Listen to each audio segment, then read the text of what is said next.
নেককার মানুষ কারা? যারা নামাজ কায়েম করে, যারা যাকাত আদায় করে, যারা আখিরাতে বিশ্বাস রাখে। আল্লাহ তাআলা বলেন, উলাইকা আলা হুদাম মির রাব্বিহিম ওয়া উলাইকা হুমুল মুফলিহুন। তারা তাদের রবের পক্ষ থেকে হেদায়েতের উপর আছে এবং তারাই সফল কাম। আমি আল্লাহ তাদেরকে সফল বলে কোরআনে ঘোষণা করলাম। নামাজ কায়েম করা, যাকাত আদায় করা, আখিরাতে বিশ্বাস রাখা।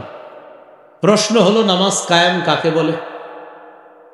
মৌলিকভাবে আগে 5টি কথা মনে রাখেন, এরপর আমি আলোচনা করছি। নামাজ কায়েম করা বা নামাজ প্রতিষ্ঠিত করার 1 নম্বর উদ্দেশ্য আল মুহাফাজাতু আলা শুরুতিস সালাহ। নামাজের কিছু শর্ত আছে, এই শর্তগুলোর প্রতি গুরুত্ব আরোপ করা। 2 নম্বর আল মুহাফাজাতু আলা রুকুই ওয়াস সুজুদ। নামাজের রুকু এবং সেজদা নামে অন্যতম কিছু বিধান আছে, এই রুকু সেজদার প্রতি যথেষ্ট গুরুত্ব দেওয়া, এটাও নামাজ প্রতিষ্ঠিত করা। 3 নম্বর খুশু খুজুর সাথে নামাজ আদায় করা মানেও নামাজ প্রতিষ্ঠিত করা। 4 নম্বর ঘরের সদস্যদেরকে নামাজের হুকুম করা মানেও নামাজ প্রতিষ্ঠিত করা, নামাজ কায়েম করা।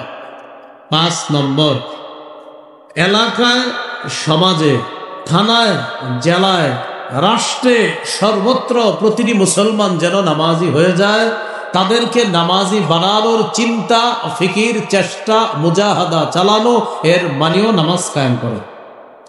এই হলো নামাজ কায়েম দ্বারা মৌলিক 5টি উদ্দেশ্য বললাম। 1 নম্বর উদ্দেশ্য পূর্ববর্তী শর্তগুলার প্রতি গুরুত্ব দেওয়া। নামাজের পূর্ববর্তী শর্ত কি? নামাজের পূর্বের একটা শর্ত হলো শরীর পাক করা। শরীর পাক দ্বারা মৌলিক 2টি উদ্দেশ্য। 1 নম্বর ওযু না থাকলে ওযু করা। 2 নম্বর গোসল ফরজ হলে গোসল করা। সূরা মাইদার 6 নম্বর আয়াতে আল্লাহ বলেন, ইয়া আইয়ুহাল্লাযীনা আমানু ইযা কুমতুম ইলাস সালাহ ফাগসিলু ওয়ুজুহাকুম ওয়া আইদিয়াকুম ইলাল মারাফিক ওয়ামসাহু বিরুউসিকুম ওয়া আরজুলাকুম ইলাল কা'বাইন। হে ঈমানদারগণ, যখন তোমরা নামাজের ইচ্ছা করো তখন চেহারা ভালোভাবে ধৌত করো, হাত ধৌত করো, মাথা মাসেহ করো, টাকনু পর্যন্ত পা ধৌত করো। ওযুর ফরজ কয়টা? 4টা। এই 4 ফরজের কথা আয়াতে এসে গেছে। চেহারা ধৌত করা, হাত ধৌত করা, মাথা মাসেহ করা, পাগুলা টাকনু পর্যন্ত ধৌত করা। ওযু না থাকলে, ওযু না করা পর্যন্ত আল্লাহ তাআলা তার নামাজ কবুল করবেন না। সহিহ বুখারীর বর্ণনা 6954 নম্বর হাদিস। হাদিসের বর্ণনাকারী আবু হুরায়রা রাদিয়াল্লাহু তাআলা عن أبي هريرة رضي الله تعالى عنه أن رسول الله صلى الله عليه وسلم قال لا يقبل الله صلاة أحدكم إذا أحدث حتى يتوضأ। নবীজি বলেন, আল্লাহ তাআলা ততক্ষণ তোমাদের কারো নামাজ কবুল করবেন না যতক্ষণ ওই বান্দার ওযু না থাকলে, বান্দা যতক্ষণ ওযু না করবে ততক্ষণ তার নামাজ আল্লাহ কবুল করবেন না। ওযু না থাকলে, ওযু না করা পর্যন্ত তার নামাজ কবুল হবে না। রয়ে গেল গোসল ফরজ হলে গোসল করা। সূরা মাইদার 6 নম্বর আয়াতেরই পরের অংশে আল্লাহ বলেন, ওয়া ইন কুনতুম জুনুবান ফাত্তাহহারু।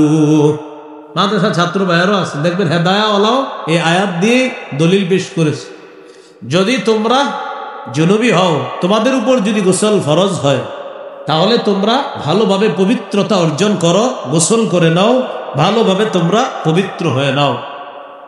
গোসলের 3টি ফরজ ভালোভাবে মনে রাখা, ভালোভাবে কুলি করা, নাকে পানি দেওয়া যেন নাকের ভিতরের নরম অংশ পর্যন্ত পানি পৌঁছে যায়। মা বোনরা নাকফুল পরে, কানের দুল পরে। নাকফুলটা মাঝে মাঝে খুলে রাখে, কানের দুলও মাঝে মাঝে খুলে রাখে। নাক ফুলের জায়গায় ছোট্ট একটা ছিদ্র থাকে, কানের দুলের জায়গাও একটা ছিদ্র থাকে। মা বোনদের উপর গোসল ফরজ হলে ছোট্ট একটা ঝাড়ুর শলা অথবা এই জাতীয় কিছু দিয়ে ওই কান আর নাকের ছিদ্রে একটু আপনার নাড়াচাড়া করা গোসল ফরজের সময়, এই কথাটা তাদেরকে বলে দেওয়া। কি কথাটা মনে থাকবে? এইটা হলো আপনার মা বোনরা গোসলের ক্ষেত্রে খুব খেয়াল রাখা। আর হলো পুরা শরীর ধৌত করা। আল্লাহ আমাদেরকে এই কথাগুলা মনে রেখে গুরুত্ব সহকারে পবিত্রতা অর্জন করার তৌফিক দান করেন। কি শিখলাম? শরীর পবিত্র করা এটাও নামাজ কায়েমের একটা অন্যতম শর্ত, যে আমি নামাজ পড়বো তো নামাজের আগে আমার শরীর পবিত্র হতে হবে। এরপরে হলো কাপড় পাক করা। আমরা নামাজে আসি কাপড় পরিধান করে, এই কাপড় পবিত্র হতে হবে। সূরা মুদ্দাসসিরের 4 নম্বর আয়াতে আল্লাহ বলেন, ওয়াসিয়াবাকা ফাতাহহির, নবী আপনি আপনার কাপড়গুলো পবিত্র করেন। সহিহ বুখারীর বর্ণনা 227 নম্বর হাদিস। একজন নারী আল্লাহ রাসূল সাল্লাল্লাহু আলাইহি সাল্লামের কাছে আসছে। জাআত ইমরাআতুন ইলা নবী সাল্লাল্লাহু আলাইহি ওয়াসাল্লাম, এক মহিলা নবীজির কাছে আসছে, এসে মাসালা জিজ্ঞাসা করছে। যেই মাসালাটা জিজ্ঞাসা করেছে, আমরা এখন যারা মাসালাটি শুনবো শ্রদ্ধার সাথে শুনবো, কেউ হাসি দিব না, কারণ এটা একটা স্বাভাবিক মাসালা, এখানে হাসির কিছু নেই। আমাদের মা বোনরা প্রতি মাসে আল্লাহ প্রদত্ত একটা অসুস্থতার সম্মুখীন হয়। এই অসুস্থতার কারণে তাদের শরীর থেকে এক ধরনের নাপাকি বের হয়। এই নাপাকি কখনো কখনো কাপড়ে লেগে যায়। একজন মহিলা রাসূল সাল্লাল্লাহু আলাইহি সাল্লামের কাছে এসে মাসালা জিজ্ঞাসা করলেন, আরাআইতা ইহদানা তাহিদু ফিস সাওবি ফাকাইফা তাসনাউ ইয়া রাসূলুল্লাহ। ইয়া রাসূলুল্লাহ, আমাদের কোন নারীর কাপড়ের মধ্যে যদি অসুস্থতার অবস্থার ওই নাপাকি যদি কারো কাপড়ের মধ্যে লেগে যায়, ওই কাপড় পবিত্রতা করার নিয়ম কি? হুজুর, কারো নাপাকি লেগে গেছে তার কাপড়ে, এই কাপড় কিভাবে পবিত্র করবে? فقال رسول الله صلى الله عليه وسلم تحته ثم تقرصه بالماء وتنضحه। 1 নম্বর ঘষবে। কি করবে বলেন তো? ঘষবে। অনেক সময় এটা শক্ত হয়ে যায়, নাপাকিটা লেগে ওই নাপাকিটা শক্ত হয়ে যায়, এটা ঘষতে হবে। 2 নম্বর সুম্মা তাকরুসুহু বিল মা, পানির মধ্যে কাপড়টা রিগড়াতে হবে। ওয়া তানদাহুহু, ভালোভাবে এটাকে ধৌত করে চিপতে হবে, এরপর শুকাতে দিতে হবে। সুম্মা তুসাল্লি ফিহি, এরপর এই অপবিত্র কাপড়টি পবিত্র হওয়ার পর তখন নারী ওই পবিত্র কাপড়ে নামাজ পড়বে। হাদিস থেকে আমাদের মূল শিক্ষা, অপবিত্র কাপড়ে নামাজ হবে না। নামাজের অন্যতম একটা শর্ত, কাপড় পবিত্র লাগবে। এই পবিত্র কাপড় পরে নামাজ পড়া মানেও নামাজ কায়েম করা। কথাটা কি বুঝাইতে পারছি? এটাও নামাজ কায়েম করা। তাহলে শরীর পবিত্র করা, নামাজ কায়েম করা, কাপড় পবিত্র করা নামাজের আগে, এটাও নামাজ কায়েমের অন্যতম একটা শর্ত। নামাজের জায়গা পাক করা, এই মক্তবের বাচ্চারাও পারে এই কথাগুলো।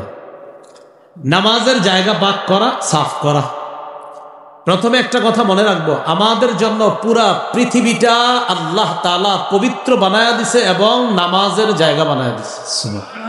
পুরা পৃথিবী এই জমিন আল্লাহ আমাদের জন্য পবিত্র করছে। হ্যাঁ, মানুষ এটাকে অপবিত্র করে, তখন এটাকে পবিত্র করতে হবে, কিন্তু আল্লাহ আমাদের জন্য এটা পবিত্র করে দিছে। মনে রাখতে হবে, অতীতের নবী এবং উম্মত ইবাদত করতে হলে নির্দিষ্ট ইবাদত খানায় গিয়ে ইবাদত করা লাগতো। এই উম্মত ইবাদত করার জন্য নির্দিষ্ট ইবাদত খানায় যদি নাও যায়, এমন কোথাও আছে আশেপাশে কোথাও মসজিদ নাই, লম্বা দূরত্বের মাঝে কোথাও পানি নাই, হাদিসের ভাষ্য অনুযায়ী পবিত্র মাটিতে তায়াম্মুম করে পবিত্র মাটিতে নামাজ পড়ে ফেললেই তার নামাজ আদায় হয়ে যাবে। তাহলে নির্দিষ্ট ইবাদত খানায় এই উম্মত যাওয়াটা তখন শর্ত হয় না। দলিল সহিহ বুখারীর বর্ণনা 438 নম্বর হাদিস। এই হাদিসের মধ্যে আছে, قال رسول الله صلى الله عليه وسلم أعطيت خمسا لم يعطهن أحد من الأنبياء قبلي নবীজি বলেন আমাকে 5টি জিনিস দেওয়া হয়েছে যা অতীতের কোন নবীকে দেওয়া হয় নাই। কয়টি? নবী বলেন আমাকে 5টি জিনিস দেওয়া হয়েছে যা অতীতের কোন নবীকে দেওয়া হয় নাই। 1 নম্বর, নুসিরতু বিররবি মাসিরাতা শাহরিন, আমার প্রভাব 1 মাসের দূরত্বে বেঈমানদের অন্তরে আমার প্রভাব আল্লাহ তাআলা 1 মাসের দূরত্বে এই প্রভাব সৃষ্টি করে দিয়েছে। এটার দ্বারা আল্লাহ আমাকে সাহায্য করছে। 1 মাসের দূরত্বে থেকেও বেঈমানরা আমার প্রভাব তাদের উপরে কাজ করত, আমার ব্যাপারে আতঙ্ক তাদের মাঝে কাজ করত যে কে আসতেছে। এইটা হলো একটা। 2 নম্বর, ওয়াজুইলাত লিয়াল আরদু মাসজিদান ওয়া তাহুরা, আমার জন্য সারা পৃথিবীর জমিন সেজদার স্থান এবং পবিত্র করে দেওয়া হয়েছে। পুরা পৃথিবীর জমিনটা সেজদার স্থান আবার পবিত্র। ফাইয়ুমা রাজুলিন মিন উম্মতি আদরাকাতহুস সালাহ ফালইউসাল্লি, নবীজি বলেন আমার উম্মতের কোথাও যখন নামাজের সময় হয় আমার উম্মত যেন নামাজ আদায় করে নেয়। নামাজের সময় হবে, নামাজ পড়ে নিবে। মসজিদে যাওয়ার সময় ঘড়িতে তাকায় দেখলেন যাইতে যাইতে নামাজের সময় শেষ হয়ে যাবে, নবী বলেন ওখানেই নামাজ আদায় করে নাও, তোমার নামাজ আদায় হয়ে যাবে। এগুলো 2 নম্বর। 3 নম্বর, ওয়া উহিল্লাত লিয়াল গনাইম, আমার জন্য যুদ্ধলব্ধ গনিমতের সম্পদ বৈধ করা হয়েছে। অতীত জামানার কেউ জিহাদ করলে জিহাদের পর যে যুদ্ধলব্ধ সম্পদ পাওয়া যেত, এই সম্পদ তাদের জন্য বৈধ ছিল না। রাসূলুল্লাহ সাল্লাল্লাহু আলাইহি সাল্লাম বলেন আমার জন্য, আমার উম্মতের জন্য যুদ্ধলব্ধ গনিমতের সম্পদ আল্লাহর পক্ষ থেকে বৈধ করে দেওয়া হয়েছে। 4 নম্বর, নবীজি বলেন ওয়াকানান নাবিয়্যু ইউবাসু ইলা কওমিহি খাসসা ওয়া বুইসতু ইলান নাসি কাফা, আমার পূর্বে যত নবী আছে সবাইকে নির্দিষ্ট এলাকায় পাঠানো। কোন নবীকে 1 এলাকা, কোন নবীকে 2 এলাকা। কথার কথা, একই সময় 1 এলাকার নবী একজন আর 1 এলাকার নবী আরেকজন। যেমন ইব্রাহিম নবী 1 এলাকার নবী ছিলেন, একই সময়ে তার ভাতিজা লূত আলাইহিস সালাতু ওয়াস সালাম আরেক এলাকার নবী, মুতাফিকা নামক এলাকার নবী। কে? লূত আলাইহিস সালাতু ওয়াস সালাম। তাহলে একই সময় 2 নবী, এরকম ইতিহাস আছে। কিন্তু আমাদের নবী বলেন ওয়া বুইসতু ইলান নাসি কাফা, আমাকে গোটা জগতের সবার জন্য নবী হিসাবে পাঠানো হয়েছে। এটা 4 নম্বর। 5 নম্বর, ওয়া উতিতুশ শাফাআ, এই অনুবাদটা আমার সাথে একটু সবাই বলেন আমাকে সার্বজনীন সুপারিশের অনুমতি দেওয়া হয়েছে। একটু বাংলা বলছি আমি, কি জনীন? হ্যাঁ বলেন, আমাকে সার্বজনীন সুপারিশের অনুমতি প্রদান করা হয়েছে। সার্বজনীন সুপারিশ কি? কিয়ামতের ময়দানে সবাই টেনশনে থাকবে, নবীরা পর্যন্ত নফসি নফসি করবে। এই পেরেশানির অবস্থা থেকে মুক্তির ব্যবস্থা কিভাবে হবে? আল্লাহ রসুল এই সার্বজনীন সর্বপ্রথম সবার জন্য সুপারিশ করলে আল্লাহ তাআলা এই পেরেশানির অবস্থা দূর করে কিয়ামতের ময়দানে সর্বপ্রথম আল্লাহ বিচার ব্যবস্থা কায়েম করবেন। এই সুপারিশের অনুমতিটা আমাদের নবীকে দেওয়া হয়েছে।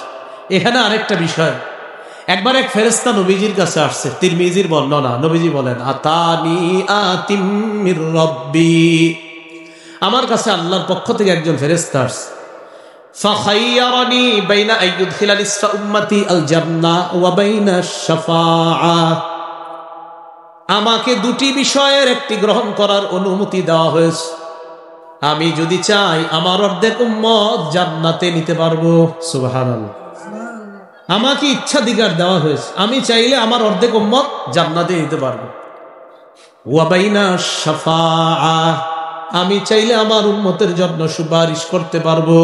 তবে 2টা নেওয়া যাবে না, যে কোনো একটা। হয়তো অর্ধেক উম্মত জান্নাতে নিবেন, না হয় সুপারিশ করবেন। হাবিব আপনি কোনটা চান? আমাদের নবী বুদ্ধি করে বললেন ইখতারতুশ শাফাআ, আমি সুপারিশ গ্রহণ করে নিলাম। কেন? আমার অর্ধেক উম্মত জান্নাতে গেলে বাকিদের কি হবে? এই জন্য আমি সুপারিশ করে আমার অন্যতম একটা উম্মতকে আমি জান্নাতে নেওয়ার চেষ্টা চালাবো। এই হলো নবীজিকে 5টি জিনিস দেওয়া হয়েছে, তবে আমাদের মূল উদ্দেশ্য এখানে হলো একটা, সেটা হলো গোটা জগৎ আমাদের জন্য পবিত্র, গোটা জগতের সব মাটি পবিত্র, অপবিত্র হলে এটাকে পবিত্র করে নেওয়া। এইটা হলো নামাজ কায়েম করা, যে নামাজ যেখানে পড়ব সেই জায়গাটা পবিত্র আছে কিনা চেক করে, যদি দেখা যায় কেউ অপবিত্র করছে, এটা পবিত্র করা মানেও নামাজ কায়েম করা। সতর ঢাকা, কি ঢাকা বলেন তো? সতর। সূরা আরাফের 31 নম্বর আয়াতে আল্লাহ বলেন, ইয়া বানি আদামা খুযু যিনাতাকুম ইনদা কুল্লি মসজিদ। হে আদম সন্তান, তোমরা প্রত্যেক নামাজের সময় বেশভূষা ধারণ করো, গ্রহণ করো, সুন্দর পোশাক করো, রাগ করবেন না। অনেকে আমরা নামাজে হাফ হাতা গেঞ্জি পরে চলে আসি না? আপনার নামাজ হয়ে যাবে, আপনি এইভাবে নামাজ পড়লেও নামাজ হয়ে যাবে, কেউ বলবে না আপনার নামাজ হয়নি। কিন্তু আমি শুধু আপনাকে বলতে চাই, আপনি আপনার মেয়ের জামাইয়ের বাড়িতে যদি যান, আপনি হাফ হাতা গেঞ্জি পরে যাবেন? হ্যাঁ, সবাই দিয়ে চুপ হয়ে গেল না? আপনি আপনার ব্যয়ের বাড়িতে কি হাফ হাতা গেঞ্জি পরে যাবেন? আচ্ছা, নামাজ কার বাড়িতে পড়ি? বলে না, কার বাড়ি? তাহলে ব্যয়ের বাড়িতে গেঞ্জি পরে যান না, তাহলে কার বাড়িতে নামাজে যাই? বলেন না, কার বাড়িতে? ব্যয়ের বাড়িতে পাঞ্জাবি পরে যাই, আল্লাহর বাড়িতে গেঞ্জি পরে যাই। সোজা হিসাব। আমি আবার বলছি, গেঞ্জি পরলে আপনার নামাজ হয়ে যাবে, কিন্তু আমি শুধু এতটুকু বললাম, ব্যয়ের বাড়িতে আপনি কত সুন্দর একটা পাঞ্জাবি পরে বেশভূষা ধারণ করে যান, কিন্তু আল্লাহর বাড়িতে কোনো মতে যাই আল্লাহু আকবার। তবে আমার এই বয়ান যেন বদহজম না হয় আপনাদের, মানে কি যে কালকে থেকে নামাজে আমু না, কারণ গেঞ্জি পরে যাওয়া যাবে না। না ভাই, আপনি গেঞ্জি পরেই পড়েন, আপনি গেঞ্জি পরেই নামাজ পড়েন, কিন্তু আমি বলছি যে একটু ভাবেন কথাটা। আল্লাহ আমাদেরকে কথাগুলা বোঝার তৌফিক দান। সুন্দর পোশাক পরে আল্লাহর সামনে দাঁড়াবো, ঠিক আছে না ইনশাল্লাহ? এই গেল আপনার সতর ঢাকা। এই সতর ঢেকে নামাজ পড়া, এটাও নামাজ কায়েম করা। এরপর কিবলামুখী হওয়া। সূরা বাকারায় আল্লাহ তাআলা বলেন, 45 নম্বর আয়াত সূরা বাকারাত আল্লাহ তাআলা বলেন, ফাওয়াল্লি ওয়াজহাকা শাতরাল মসজিদিল হারাম। কি বলছে? ফাওয়াল্লি ওয়াজহাকা শাতরাল, 149 সূরা বাকারার 149 নম্বর আয়াত, ফাওয়াল্লি ওয়াজহাকা শাতরাল মসজিদিল হারাম। আপনি আপনার চেহারাকে মসজিদে হারামের দিকে ফিরান। কোন দিকে ফিরান? মসজিদে হারাম। নবীজি বাইতুল মুকাদ্দাসের দিকে ফিরে নামাজ পড়ে প্রায় 17-18 মাস। বারবার মাথাটা আসমানের দিকে উঠায়, মনে মনে চাওয়া, আরে আল্লাহ যদি কেবলাটা কাবার দিকে করে দিতেন। এটা মনের চাওয়া, মুখ দিয়ে বলে না। নামাজ পড়ে কোন দিকে ফিরে? বাইতুল মুকাদ্দাস। তো এইভাবে খালি তাকায় উপরে। আল্লাহ তাআলা বলেন, قد نرى تقلب وجهك في السماء। নবী, আপনি যে বারবার আসমানের দিকে মাথা উঠা নামা করেন, আমি আল্লাহ কিন্তু বিষয়টা দেখি। আপনি কেন উঠাইতেছেন এটা আমি আল্লাহ জানি। আপনি চাইতেছেন কিবলা যেন আবার কাবার দিকে করে দেই, ঠিক আছে। ফালানুওয়াল্লিয়ান্নাকা কিবলাতান তারদাহা। আমি অবশ্যই আপনার পছন্দ অনুযায়ী আবার কিবলাটা কাবার দিকে করে দিব। এরপরে আল্লাহ বলেন, ফাওয়াল্লি ওয়াজহাকা শাতরাল মসজিদিল হারাম। আপনি মসজিদে হারামের দিকে ফিরে নামাজ আদায় করেন। এই হলো কিবলামুখী হয়ে নামাজ পড়া, এটাও নামাজ কায়েম করা। বলেন আমার সাথে, ওয়াক্ত মতো নামাজ পড়া। এর মানিও বলেন নামাজ কায়েম করা। বলেন তো, সময় মতো নামাজ পড়া মানিও কি নামাজ কায়েম করা। সূরা নিসার 103 নম্বর আয়াতে আল্লাহ তাআলা বলেন, ইন্নাস সালাতা কানাত আলাল মুমিনিনা কিতাবাম মাওকুতা। নিশ্চয়ই নামাজ মুমিনদের উপর সময় মতো ফরজ। নিশ্চয়ই নামাজ মুমিনদের উপর সময় মতো ফরজ।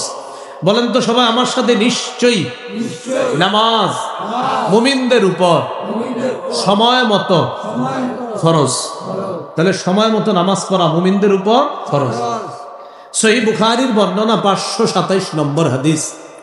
হাদিসের বর্ণনাকারী আব্দুল্লাহ ইবনে মাসউদ রাদিয়াল্লাহু তাআলা তিনি বলেন, সাআলতু রাসূলুল্লাহি সাল্লাল্লাহু আলাইহি ওয়াসাল্লাম আইয়ুল আমালি আহাব্বু ইলাল্লাহ।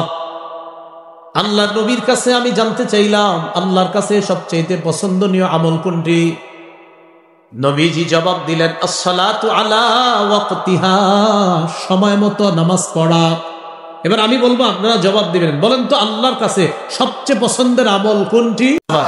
আল্লাহর কাছে সবচেয়ে পছন্দের আমল কোনটি? ক্বালা সুম্মা আইয়ুন ইয়া রাসূলুল্লাহ। প্রশ্ন করলেন, হুজুর এরপর আল্লাহর কাছে সবচেয়ে পছন্দের আমল কোনটি? নবীজি জবাব দিলেন বিররুল ওয়ালিদাইন, পিতা মাতার সেবা করা, পিতা মাতার আনুগত্য করা।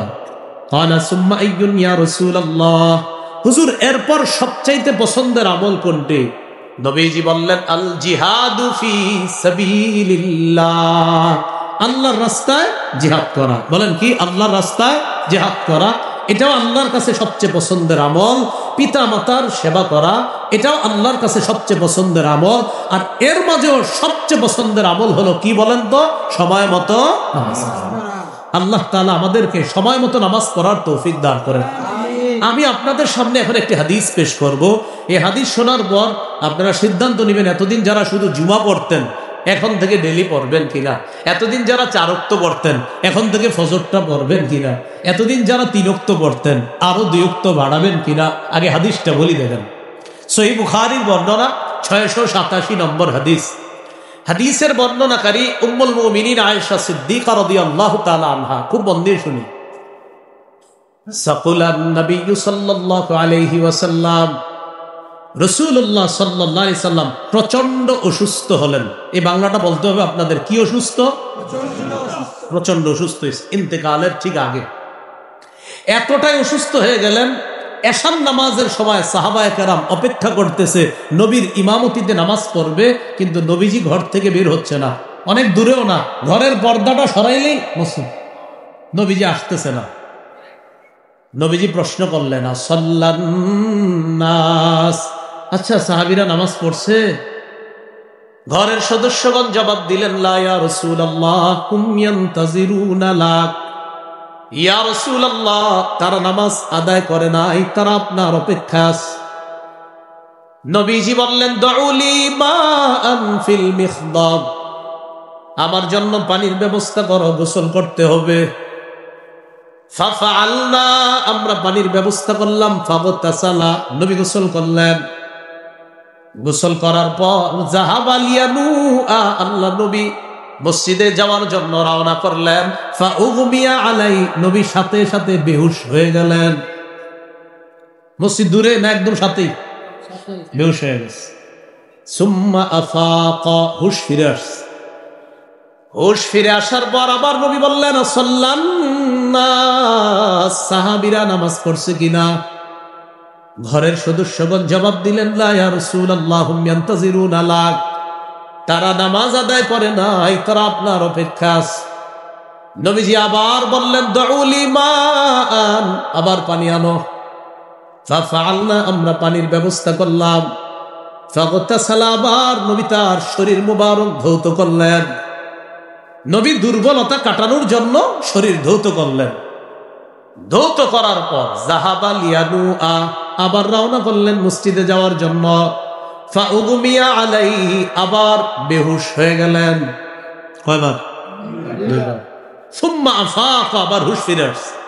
হুশ ফিরে আসার পর আবার জিজ্ঞাসা করলেন আসাল্লান নাস, আচ্ছা সাহাবীরা কি নামাজ পড়ছে?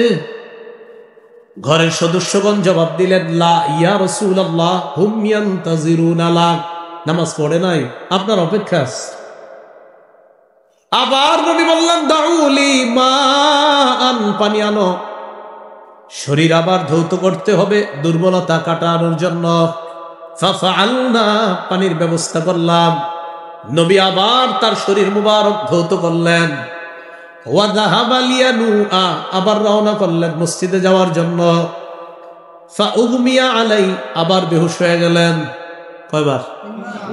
3 বার বেহুশ হলেন। সুম্মা আফাকা, আবার হুশ ফিরে আসছে। হুশ ফিরে আসার পর আবার জিজ্ঞাসা করলেন আসাল্লান নাস, নামাজ পড়ছে? জবাব দিলেন না হুজুর, নামাজ তো পড়ে নাই। সাহাবীরা অপেক্ষা করতেছিলেন লিসলাতিল ইশাইল আখিরা, এশার নামাজের জন্য। নবীজি এক পর্যায়ে বলে ফেললেন, আবু বকরকে তোমরা বলো ফালইউসাল্লি বিন নাস, আবু বকর যেন ইমামতি করে সাহাবীদেরকে নামাজ পড়ায় দেয়। যেতে পারলেন না। এইভাবে কয়েকদিন আবু বকর সিদ্দিক নামাজ পড়িয়েছেন রাদিয়াল্লাহু তাআলা। একদিন যোহরের সময় ওয়াজাদা বিন নাফসিহি খিফা, শরীরটা একটু ভালো লাগতেছে। দুইজনের কাঁধে ভর দিয়ে আল্লাহ রাসূল মসজিদে গেলেন। যাওয়ার পর বললেন, আজলাসানি ইলা জামবিহি, আবু বকরের পাশে আমাকে বসায় দাও। আল্লাহ রাসূল সাল্লাল্লাহু আলাইহি সাল্লাম কঠিন অসুস্থতার সময়ও নামাজের জন্য এত পেরেশান। নাসাইর বর্ণনা 3939 নম্বর হাদিস। এই হাদিসের মধ্যে আসছে রাসূলুল্লাহ সাল্লাল্লাহু আলাইহি সাল্লাম বলেন, হুব্বিবা ইলাইয়া মিনাদ দুনিয়া, আমার কাছে প্রিয় করে দেওয়া হয়েছে তিনটি জিনিস। বলেন তো আমাদের নবীর কাছে সবচেয়ে প্রিয় কয়টি জিনিস? 1 নম্বর আন-নিসা, মা জাতি। 2 নম্বর অস্তিব, সুগন্ধি। 3 নম্বর ওয়াজুইলা কুররাতু আইনি ফিস সালাহ, ওয়া ফি রিওয়ায়া ওয়াজুইলা কুররাতু আইনি ফিস সালাহ, নামাজের মাধ্যমে আমার চোখ শীতল হওয়া, এটা আমার কাছে প্রিয় করে দেওয়া হয়েছে। নামাজ পড়লেই আমার ভালো লাগে। প্রিয় ভাইয়েরা, সময় মতো নামাজ পড়বো তো ইনশাআল্লাহ।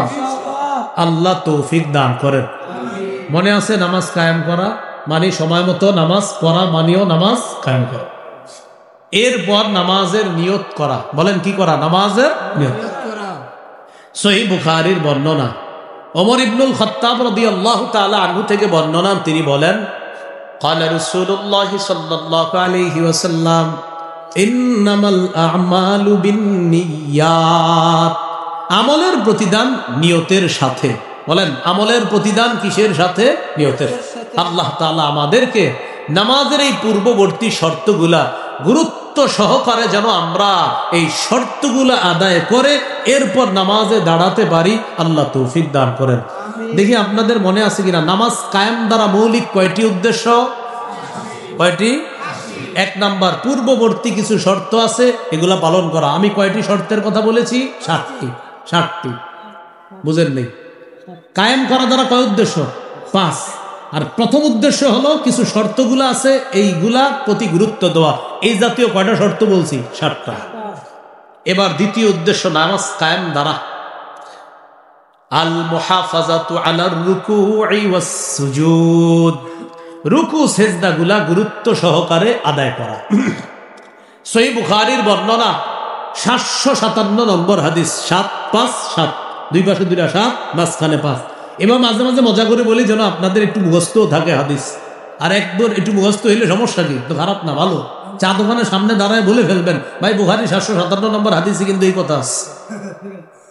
এই হাদিসের মধ্যে আছে, দাখালা রাসূলুল্লাহ সাল্লাল্লাহু আলাইহি ওয়াসাল্লাম আল মাসজিদা, নবীজি মসজিদে প্রবেশ করলেন। মসজিদে প্রবেশ করার পর বসে আছে। ওয়া দাখালা রাজুলুন আল মাসজিদ, এক ব্যক্তি মসজিদে প্রবেশ করছে। বলেন তো আগে কে ঢুকছে? নবীজি ঢুকে বসে রয়েছে। আরেক ব্যক্তি মসজিদে ঢুকছে, ঢুকার পর কি করছে? ফাসাল্লাহ, নামাজ পড়ছে। তার নামাজটা নবীজি দেখছে।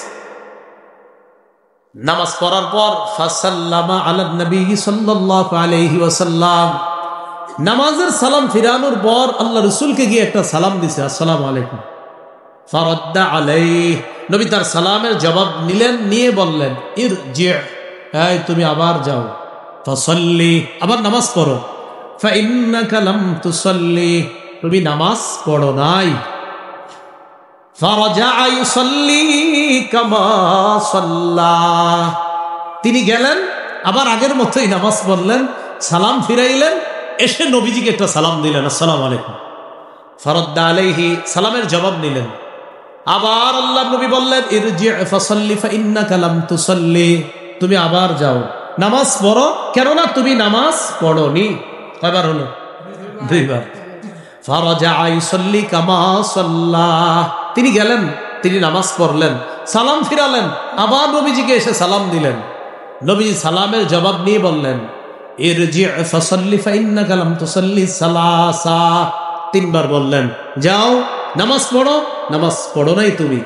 তিনি এবার বলে ফেললেন, ওয়াল্লাযী বা'আসাকা বিল হাক্কি মা উহসিনু গায়রা ফাআল্লিমনি ইয়া রাসূলুল্লাহ।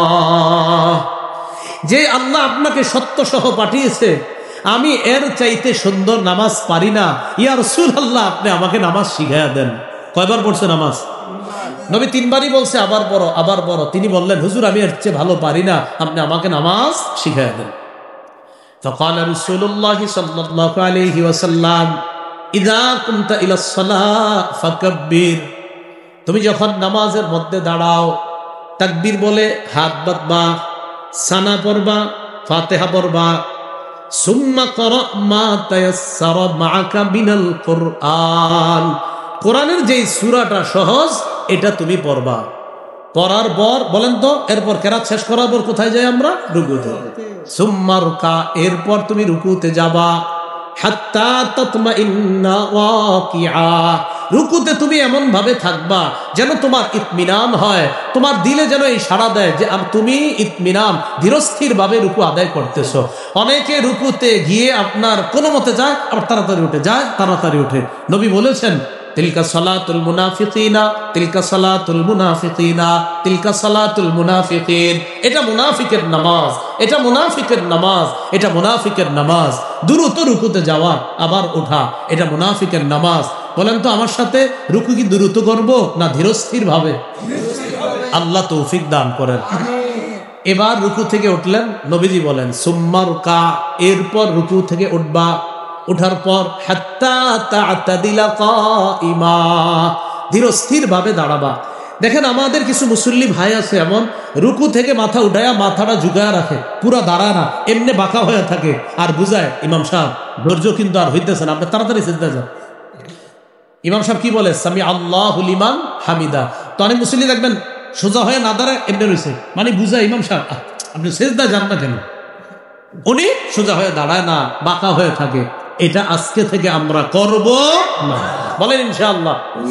কেউ যদি করে মোহাব্বতের সাথে বলে দিব, ভাইজান এইভাবে করবেন না, রুকুটা সুন্দরভাবে দাঁড়াবেন। দাঁড়িয়ে আপনি রুকু থেকে যখন দাঁড়াবেন ইতমিনানের সাথে সুন্দরভাবে একদম সোজা হয়ে দাঁড়াবেন, এরপর আপনি সিজদায় যাবেন। তো রুকু থেকে দাঁড়িয়ে আপনার যদি ইমামের পিছনে থাকি আমরা, তাহলে কি বলি? রব্বানা লাকাল হামদ, অথবা আল্লাহুম্মা রব্বানা লাকাল হামদ, অথবা আল্লাহুম্মা রব্বানা ওয়া লাকাল হামদ, অথবা রব্বানা ওয়া লাকাল হামদ।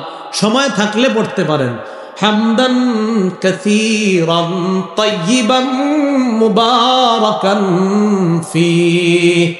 রুকু থেকে উঠা সামি আল্লাহু লিমান হামিদা বলার পর এটা যদি কেউ পড়ে, ফেরেশতারা লড়াই করে কে কার আগে তার এই আমল নামা উপরে নিয়ে, প্রতিযোগিতা লেগে যায় তার এই আমলটা পৌঁছানোর জন্য। এই হলো রুকু থেকে দাঁড়াইলাম। তো আপনি বাঁকা হয়ে যখন থাকেন কি বুঝান? রব্বানা লাকাল হামদ বলার এত সুযোগ নাই, ইমাম সাহেব তাড়াতাড়ি সিজদায় যান। এগুলা ভাই করবো না আমরা। এরপর সুম্মাসজুদ, সিজদায় যাবা। যাওয়ার পর হাত্তা তাতমাইন্না সাজিদা, ধীরস্থির ভাবে সিজদা করবা। সুম্মা রুফা, দুই সিজদার মাঝখানে বসবা। দুই সিজদার মাঝখানেও আবার সেম কাহিনী, অনেকে এইভাবে বাঁকা হয়ে থাকে দুই সিজদার মাঝখানে। হুজুর তাড়াতাড়ি সিজদায় যান। মনে রাখবেন কিছু কিছু মানুষ এতটাই বাঁকা হয়ে থাকে যেন তার দুটি সিজদা মিলে একটি সিজদা হয়। কিছু মানুষ এতটাই বাঁকা হয়ে থাকে যেন দুটি সিজদা মিলে কয়টি হয়? একটি হয়। কারো মাজায় পিঠে সমস্যা থাকলে সেটা ভিন্ন কথা, কিন্তু আপনি সুস্থ হয়ে যে আমি এখন বসে রয়েছি কিন্তু সিজদা এভাবে রয়েছি, এটা কেন? সিজদা থেকে উঠা এইভাবে না, আমরা সোজা হয়ে বসবো। বলেন বসার পর, বলেন দুই সিজদার মাঝখানে আমরা পড়বো আল্লাহুম্মা গফিরলি। বলেন তো সবাই আবার আবার আবার আবার পড়েন তো, বলেন আল্লাহুম্মা গফিরলি ওয়ারহামনি।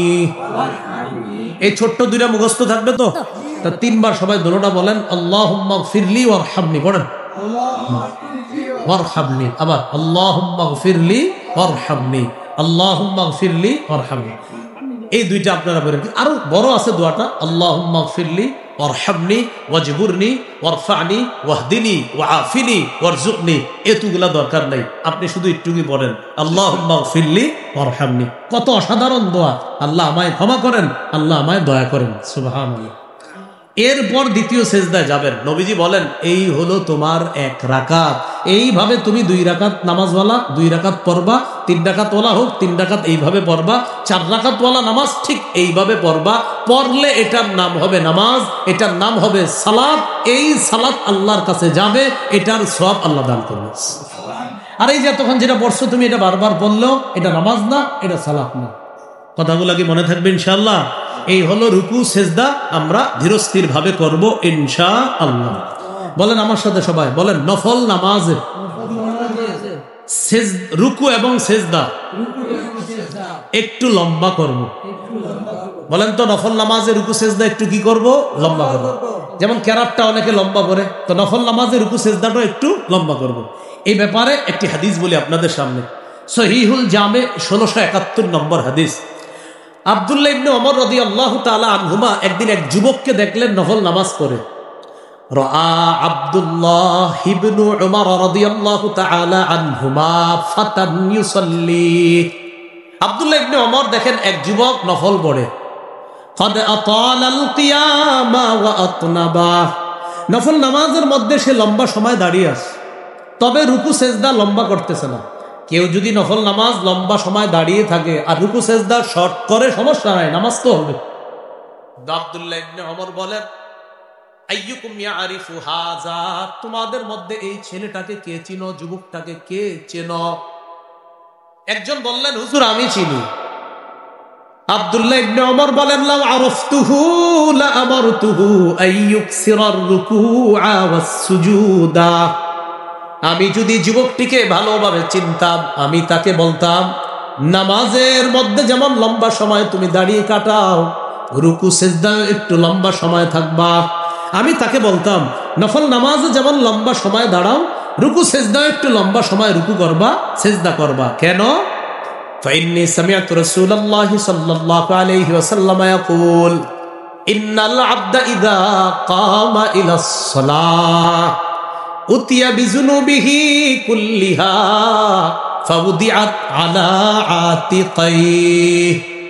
বান্দা যখন নামাজে দাঁড়ায় তার সব গুনাহগুলা স্তূপ করে তার কাঁধে রাখা হয়। বলেন বান্দা যখন নামাজে দাঁড়ায় তার গুনাহ সমূহ স্তূপ করে 2 কাঁধে রাখা হয়। তাহলে বলেন তো বান্দা নামাজে দাঁড়াইলে তার গুনাহগুলা কোথায় রাখা হয়? এরপর নবী কি বলে দেখেন, ফাকুল্লামা রাকাআ আও সাজাদা তাসাকাতাত আন। বান্দা যখন রুকু করে সিজদা করে গুনাহগুলা ঝরে পড়তে থাকে। রুকু সিজদা যদি লম্বা হয় তার গুনাহ ঝরার মাত্রাও বাড়বে। তা আব্দুল্লাহ ইবনে ওমর রাদিয়াল্লাহু তাআলা আনহুমা বললেন যে এই ছেলেটা আমি যদি চিনতাম তাকে বলতাম রুকু সিজদা গুলাও যেন একটু লম্বা করে। তাহলে ভাই রুকু সিজদা এগুলা ইতমিনানের সাথে আমরা আদায় করব। আল্লাহ তৌফিক দান করেন। 7 অঙ্গে সিজদা করবে। বলেন কয় অঙ্গে সিজদা করব? 7 অঙ্গে। বলেন কপাল নাক, এই হলো 1 অঙ্গ, 2টা মিলে কপাল নাক। বলেন 2 হাত, কটা হলো মোট? 3টা। বলেন 2 হাঁটু, এই হলো 5টা। 2 পায়ের আঙ্গুল, এই হলো 7টা। তাহলে কপাল নাক মিলে 1টা, 2 হাত 3টা, 2 হাঁটু 5টা, 2 পায়ের আঙ্গুল, কটা হলো 7টা। সহিহ বুখারী 809, সহিহ বুখারী 812 2 হাদিসের মধ্যে আছে। রাসূলুল্লাহ সাল্লাল্লাহু আলাইহি ওয়াসাল্লামের সাহাবী আব্দুল্লাহ ইবনে আব্বাস রাদিয়াল্লাহু তাআলা আনহুমা বলেন উমিরান নবী সাল্লাল্লাহু আলাইহি ওয়াসাল্লাম আইয়াসজুদা আলা 7 আ'যা। রাসূলুল্লাহ সাল্লাল্লাহু আলাইহি সাল্লামকে 7 অঙ্গের উপর সিজদা করতে আদেশ করা হয়েছে। আলাল জাবহা, কপালের উপর। আর 812 নম্বর হাদিসে আছে বুখারীর, ওয়া আশারা বিয়াদাইহি আলা আনফিহি। নবী কপাল দ্বারা বুঝাইছে কপালও নাকও। বলেন কপালও নাকও, এই হলো একটা। ওয়াল ইয়াদাইন, 2 হাত, এই হলো 3টা। ওয়ার রুকবাতাইন, 2 হাঁটু, এই হলো 5টা। ওয়া আতরাফি কদামাই, 2 পায়ের আঙ্গুলি, এই হলো 7 অঙ্গ। এই 7 অঙ্গের উপর সেজদা দেওয়া। তাহলে সেজদায় ধীরস্থিরতার সাথে সেজদা দেওয়া, রুকুগুলা ধীরস্থির ভাবে করা, দাঁড়ানোটা সুন্দরভাবে হওয়া, এটাও নামাজ কায়েম করা। মনে আসেনি মূল আলোচনা কি করা? নামাজ কায়েম করা। এলো রুকু সেজদা বিলম্ব করা, সুন্দরভাবে পড়া। নামাজ কায়েম দ্বারা 3 নম্বর উদ্দেশ্যটা মনে আছে আপনাদের? খুশু খুজুর সাথে নামাজ পড়া। বলেন আমার সাথে সবাই, খুশুর সম্পর্ক কলবের সাথে, খুজুর সম্পর্ক অঙ্গ প্রত্যঙ্গের সাথে।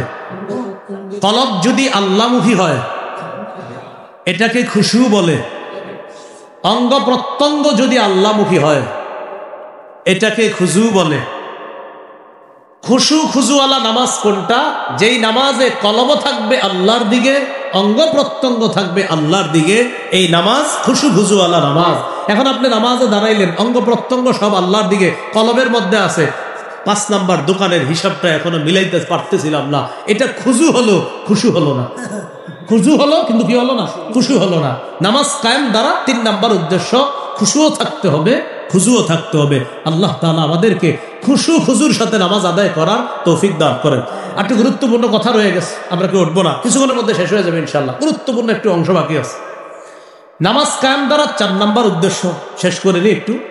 পরিবারকে নামাজের কথা বলা। সূরা তাহার 132 নম্বর আয়াতে আল্লাহ বলেন, ওয়া'মুর আহলাকা বিস-সালাহ ওয়াসতাবির আলাইহা। নবী আপনার পরিবারকে নামাজের কথা বলেন, আপনি নিজেও এটার উপর অটল থাকেন। তাহলে পরিবারের প্রতিটা সদস্যকে আমরা নামাজের কথা বলবো ইনশাআল্লাহ। বলেন তো আমার সাথে, নামাজের কথা পরিবারের সদস্যদেরকে বলা মানেও কি? কায়েম করা, নামাজ কায়েম করা। 5 নাম্বার, নামাজ কায়েম দেশে, সমাজে, রাষ্ট্রে কায়েম করতে হবে। এবার আমার সাথে বলেন, রাষ্ট্রে নামাজ কায়েমের প্রধান দায়িত্ব পুরুষ রাষ্ট্রপ্রধানের। রাষ্ট্রীয়ভাবে নামাজ প্রতিষ্ঠিত করার প্রধান দায়িত্বকার পুরুষ। আমাদের রাষ্ট্রপ্রধান এখন কি? তার প্রধান কাজ হলো পুরা রাষ্ট্রীয়ভাবে নামাজ কায়েম করা। শান্তি চারদিকে খোঁজা হচ্ছে, পাওয়া যাবে না। রাষ্ট্রীয়ভাবে নামাজ প্রতিষ্ঠিত করা হোক, আসমান থেকে মুষলধারে বৃষ্টির মতো শান্তি আসবে। সূরা হজের 41 নম্বর আয়াতে আল্লাহ তাআলা বলেন, আল্লাযীনা ইম্মাক্কান্নাহুম ফিল আরদি আকামুস সালাহ। আমি যাদেরকে দেশের ক্ষমতায় বসাই তাদের 1 নাম্বার কাজ হলো আকামুস সালাহ, নামাজ কায়েম করা। ওয়া আতাউজ যাকাহ, যাকাত প্রতিষ্ঠিত করা। তাহলে 1 নাম্বার নামাজ প্রতিষ্ঠিত করা, 2 নাম্বার যাকাত প্রতিষ্ঠিত করা। বলেন আমার সাথে, রাষ্ট্রীয়ভাবে যাকাত প্রতিষ্ঠিত হলে সুদ বিদায় নিবে। কি বিদায় নিবে? সুদ। কি বিদায় নিবে? জোরে বলেন, কি বিদায় নিবে? রাষ্ট্রীয়ভাবে যদি যাকাত প্রতিষ্ঠিত করা হয় তাহলে বিদায় নিবে কে? তাহলে সুদ বিদায় নিবে। টেনশনে আছে সবাই যে সুদ কেমনে বিদায় নেওয়া যায়। রাষ্ট্রপ্রধানের এখন 2 নাম্বার কাজ রাষ্ট্রীয়ভাবে যাকাত প্রতিষ্ঠিত করা, সুদ অটোমেটিক বিদায় নিবে। 3 নাম্বার, ওয়া আমারু বিল মারুফ, নেক কাজের আদেশ করা। 4 নাম্বার, ওয়ানাহাউ আনিল মুনকার, অসৎ কাজ থেকে নিষেধ করা। দেখেন এখানে আপনারা যারা আছেন, মাইকের আওয়াজ যারা শুনতেছেন, শ্রদ্ধার সাথে বলছি, কেউ বিএনপি করেন, কেউ হয়তো আওয়ামী লীগ করেন, আওয়ামী লীগকে মহব্বত করেন, কেউ জামাতে ইসলামে মহব্বত করেন, কেউ ইসলামী আন্দোলনকে মহব্বত করেন, কেউ খেলাফত মজলিস, কেউ খেলাফত আন্দোলন, কেউ জমিয়তে উলামা ইসলাম, কেউ নিজামে ইসলাম পার্টি ইত্যাদি এগুলো আপনারা পছন্দ করেন। এই যে পছন্দ করেন, কেউ জাতীয় পার্টি, জাসদ বাসদ অনেকে পছন্দ করে এগুলা। দেখেন আমাদের প্রথম একটা কাজ হবে, যে যেই দলে করেন আপাতত মাথায় ঢুকান, পরবর্তীতে আমাদের দায়িত্বশীল যারাই হোক যেন পুরুষ হয়। কে হয়? পুরুষ। কেন? সবাই বলেন কেন? এই কেনর উত্তর হলো রাসূল সাল্লাল্লাহু আলাইহি সাল্লাম বলেছেন, লা ইউফলিহা কওমুন ওয়াল্লাউ আমরাহুম ইমরাআতান। ওই জাতি কিছুতেই, বলেন কিছুতেই সফল হবে না যারা তাদের দায়িত্বে কোন নারীকে বসায়। তাহলে আমি আপনি যদি কোনো নারীকে প্রধান বানায় আর বলি সফলতা চাই, সফলতা চাই, সফলতা চাই, নবী বলে কিছুতেই না, কিছুতেই না, কিছুতেই না। আমি রাজনৈতিক ব্যক্তি না, কিন্তু আমি বলছি বিএনপি যারা করেন তাদেরকে মনে হচ্ছে তারা আগামীতে প্রধান যাকে বানাইতে চায় তিনি পুরুষই হবেন মনে হচ্ছে। আওয়ামী লীগ যারা আছেন, আমি জানি না আপনাদের রাজনৈতিক ভবিষ্যৎ কি হবে, এটা আমি জানি না, এটা রাষ্ট্র জানে কি হবে না হবে। আমার কথা হলো আওয়ামী লীগের ভাইয়েরা, আপনারা প্রধান যারা আছে তাদের কানে এটা পৌঁছান যে আগামীর চিন্তাগুলা পুরুষ কেন্দ্রিক হোক। কি কেন্দ্রিক হোক? পুরুষ কেন্দ্রিক। জাতীয় পার্টির এক দলের প্রধান পুরুষ, আরেক দলের আছে নারী। আপনারা বুঝায় শোনায় দেখেন ওই দলেরও প্রধান কোনো পুরুষকে বানাতে পারেন কিনা। আর ইসলামী দলগুলা যারা আছে সবগুলা মাশাআল্লাহ সবাই পুরুষ, আলহামদুলিল্লাহ। এখন খালি যদি এক হয়ে যায় কোনো মতে, তাহলে ইসলাম প্রতিষ্ঠিত করতে এদেশে ঠেকানোর কেউ থাকবে না। যদি আমরা পায়াটায় ধরে এক করাইতে পারি তাহলে কিন্তু বাতিল বন্দীদের খবর আছে। তো যাই হোক, যে বিষয়টা বললাম, বলেন তো আমাদের সবার প্রথম মাথায় থাকতে হবে আগামীতে আমরা যাকেই চাই যে আসবে আমাদের দায়িত্বে কি হবে।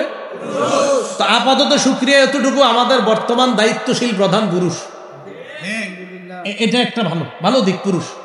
কিন্তু আমি বলি পরবর্তীতেও যেন এই ধারাবাহিকতা থাকে ইনশাল্লাহ। এভাবে ইনশাল্লাহ আমাদের দেশে একদিন আমরা শরিয়া আইনও প্রতিষ্ঠিত করব। কি আইন বলেন সবাই? কি আইন? হ্যাঁ, শরিয়া আইন অনেকে চায় না। বলেন সবাই আমার সাথে, শরিয়া আইন চায় না তারা কোনো না কোনো অপরাধে অপরাধী যারা। আবার বলেন, শরিয়া আইন চায় না তারা কোনো না কোনো অপরাধে অপরাধী যারা। কোনো অপরাধী চাইবে না শরিয়া আইন। এই জন্য শরিয়া আইনের জন্য ডেইলি দোয়া করবেন, আল্লাহর কাছে বলবেন, আল্লাহ আমাদের দেশে আমি মরার আগে যেন শরিয়া আইন দেখে যেতে পারি। এরকম দোয়া আল্লাহর কাছে করবেন মুসলমান হিসাবে। এই গেল আপনার নামাজ কায়েম করা, যাকাত আদায় করা, আর আখিরাতে বিশ্বাস রাখা। ওই যে নেককার মানুষের 3 গুণ, তারা হবে হেদায়েতের উপর থাকবে, তারাই সফল কাম। এরবার ভুল আরেকটু কথা রয়ে গেছে। পরের আয়াতে আল্লাহ বলেন, ওয়ামিনান নাসি মাইয়াশতারি লাহওয়াল হাদিস, যারা অনর্থক গল্প কিনে, গান বাদ্য কিনে, লিউদিল্লা আন সাবিলিল্লাহ বিগাইরি ইলম, অজ্ঞাতবশত মানুষকে আল্লাহর রাস্তা থেকে দূরে সরানোর জন্য। কি কিনে বলেন তো? গল্প। বলেন কি গল্প? মিথ্যা। বলেন মিথ্যা গল্প, গান, বাদ্যযন্ত্র, এগুলা যারা কিনে মানুষকে আল্লাহর রাস্তা থেকে দূরে সরানোর জন্য। মূল বিষয়টা বুঝেন, মক্কার কাফেররা চুপি চুপি কোরআন তেলাওয়াত শুনতো। সুবহানাল্লাহ। কাফেররা টেনশনে পড়ে গেলে লিডাররা এইভাবে কোরআন তেলাওয়াত শুনলে তো ঝামেলা। নজর ইবনুল হারেস নামে একজন কি করলো, ইরানে গেল। ইরানে গিয়ে ইরানের কিছু মিথ্যা গল্প কাহিনী সম্বলিত কিছু বই কিনে আনলো। আর কি নিয়ে আসলো? একজন দাসীকে কিনে আনলো যে গান গাইতে পারে। কেন আনলো? কোরআন যারা শুনে এই কোরআনের বিরুদ্ধে এই মিথ্যা গল্পগুলা কাফেরদেরকে শোনাবে। তাহলে দেখেন, একদিকে কোরআন আর একদিকে মিথ্যা গল্প, একদিকে কোরআন আর একদিকে গান। তখন সে আইসা কি করলো, ওই গান মিথ্যা গল্প সাপ্লাই করা শুরু করলো। বাস্তবিকই কিছু মানুষ এই গান শুনতে অভ্যস্ত হলো এবং তারা গান গল্পগুলা শুনতে লাগলো। এটার সাথে সুর মিলিয়ে বর্তমান জামানায় আমাদের দেশের অনেক ভদ্র যারা মানুষের কাছে সুশীল এবং ভদ্র সন্ন্যাসী টাইপের অনেক ভদ্র মানুষ ইদানিং কালে বলা শুরু করেছে গান যে হারাম, এটা কোরআনের কথা আছে। সাথে সাথে বলে কোরআন কি দলিল? এটা কোনো লেখা না, বক্তব্য। কি বলে? কোরআন কি দলিল। সাথে সাথে ওই সন্ন্যাসী টাইপের মানুষ বলছে যে দাউদ নবী তো গান গাইতে গাইতে নবুয়ত পাইছে। না, নাউজুবিল্লাহ বাসায় গিয়ে বললেন একজন নবীর উপর কি বলতেছে, হেরা কয় নাউজুবিল্লাহ, আস্তে কয় কি বলছে, দাউদ নবী গান গাইতে গাইতে নবুয়ত পাইছে। ইদানিং এর ঘটনা, অনেক আগের না, ইদানিং। তাহলে দাউদ নবী উনি নাকি গান গাইতে গাইতে কি পাইছে? নাউজুবিল্লাহ, নবুয়ত পাইছে। অথচ রাসূল সাল্লাল্লাহু আলাইহি সাল্লাম বলেন, সহিহ বুখারীর 5048 নম্বর হাদিস, আবু মুসা আশআরী রাদিয়াল্লাহু তাআলা আনহুর কোরআন তেলাওয়াত শুনে আল্লাহ নবী বললেন, আবু মুসা লাকাদ উতিতা মিজমারাম মিন মাজামিরি আলি দাউদ আলাইহিস সালাতু ওয়াস সালাম। দাউদ নবীকে যেমন অসাধারণ কণ্ঠ দেওয়া হয়েছে, দাউদ নবীর মতো তোমাকেও অসাধারণ কণ্ঠ দেওয়া হয়েছে। সুবহানাল্লাহ। এই কণ্ঠের অনুবাদটা সন্ন্যাসী সাহেব করছে বাদ্য। কণ্ঠের অনুবাদ কি করছে? তাহলে বলেন তো অনুবাদ এখানে কি কণ্ঠ হবে না বাদ্য হবে? কণ্ঠ। বলেন এখানে অনুবাদ কি হবে? মিজমারের অনুবাদ এখানে হবে কণ্ঠ, উনি করছে বাদ্য। দাউদ নবী কণ্ঠ দিয়ে জাবুর কিতাব তেলাওয়াত করতেন আর আবু মুসা রাদিয়াল্লাহু তাআলা কণ্ঠ দিয়ে কোরআন তেলাওয়াত করতেন। নবী বললেন, আবু মুসা লাকাদ উতিতা মিজমারান মিন মাজামিরি আলি দাউদ। দাউদ নবী যেমন অসাধারণ কণ্ঠে দিয়ে জাবুর কিতাব পড়তেন, তুমিও অসাধারণ কণ্ঠে কোরআন পড়তেছ, যেন তোমাকে দাউদ নবীর মতো অসাধারণ কণ্ঠ দেওয়া হয়। তাহলে বলেন তো, এই হাদিসের অনুবাদে কি বাদ্যযন্ত্র নাকি কণ্ঠ? দাউদ নবী সুন্দর কণ্ঠ দিয়ে কি গান গাইতেন না জাবুর কিতাব পড়তেন? নবীর সাহাবী কণ্ঠ দিয়ে কি গান গাইতেন না কোরআন পড়তেন? কথাগুলো মনে থাকবে তো ইনশাআল্লাহ। সহিহ মুসলিমের বর্ণনা 1737 নম্বর হাদিস, ইসলামিক ফাউন্ডেশন অনুযায়ী 1725 নম্বর হাদিস। এই হাদিসের মধ্যে আছে রাসূলুল্লাহ সাল্লাল্লাহু আলাইহি সাল্লাম রাতের বেলা আবু মুসা রাদিয়াল্লাহু তাআলা আনহুর কোরআন তেলাওয়াত শুনলেন। কে কে শুনছে জানেন? মজার হাদিস, নবীজি আর বিবি আয়েশা সিদ্দিকা রাদিয়াল্লাহু তাআলা আনহা। রাতের বেলা দুজন বের হইছে হাঁটতে, নবীজি আর তার বিবি। মাঝে মাঝে বিবির নিয়ে একটু রাতে হাইটেন, এটা সুন্নাত। এটা কি সুন্নাত? বাকি এখন যে পরিবেশ, এই পরিবেশে মুশকিল। তো রাসূল সাল্লাল্লাহু আলাইহি সাল্লাম তার বিবিকে নিয়ে রাতে হাঁটতে বের হইছে। হঠাৎ দেখে তার সাহাবী আবু মুসা কোরআন তেলাওয়াত করতেছে। সুবহানাল্লাহ। আল্লাহ যার উপর কোরআন নাজিল করলেন, তিনি পিছনে দাঁড়ায়া তার স্ত্রীকে নিয়ে তার একজন সাহাবীর কোরআন তেলাওয়াত প্রাণ ভরে উপভোগ করতেছিলেন। না জানায়া চুপে চুপে আবার চলে গেছে। নবীও চলে গেছেন, আম্মাজান আয়েশা সিদ্দিকা রাদিয়াল্লাহু তাআলা আনহা চলে গেছেন। পরের দিন আবু মুসা রাদিয়াল্লাহু তাআলা নবীজির কাছে গেছে। যাওয়ার পরে আল্লাহ রাসূল সাল্লাল্লাহু আলাইহি সাল্লাম বললেন, আবু মুসা, রাতের বেলা তুমি অমুক জায়গায় কোরআন পড়তেছিলা, তাই না? জি ইয়া রাসূলুল্লাহ। নবীজি বললেন, আমি আর আয়েশা গত রাতে তোমার পিছনে দাঁড়িয়ে দাঁড়িয়ে কোরআন তেলাওয়াত শুনতেছিলাম। আবু মুসা রাদিয়াল্লাহু তাআলা বললেন, হুজুর, লাউ আলিমতু, আমি যদি জানতাম যে আপনি আমার পিছনে আছেন, লাহাব্বারতু লাকা তাহবীরা, আমি কোরআন আরো সুন্দর করে পড়তাম। সহিহ মুসলিমের বর্ণনা আসছে, নবীজি বলেন, আবু মুসা, তোমার তেলাওয়াত শুনে আমার কি মনে হয়েছে জানো? লাকাদ উতিতা মিজমারান মিন মাজামিরি আলি দাউদ। দাউদ নবীকে যেমন অসাধারণ কণ্ঠ দেওয়া হয়েছে, এটা দিয়ে তিনি জাবুর পড়তেন, তোমাকেও কোরআন পড়ার জন্য আল্লাহ প্রদত্ত দাউদ নবীর মতো অসাধারণ কণ্ঠ দেওয়া হয়েছে।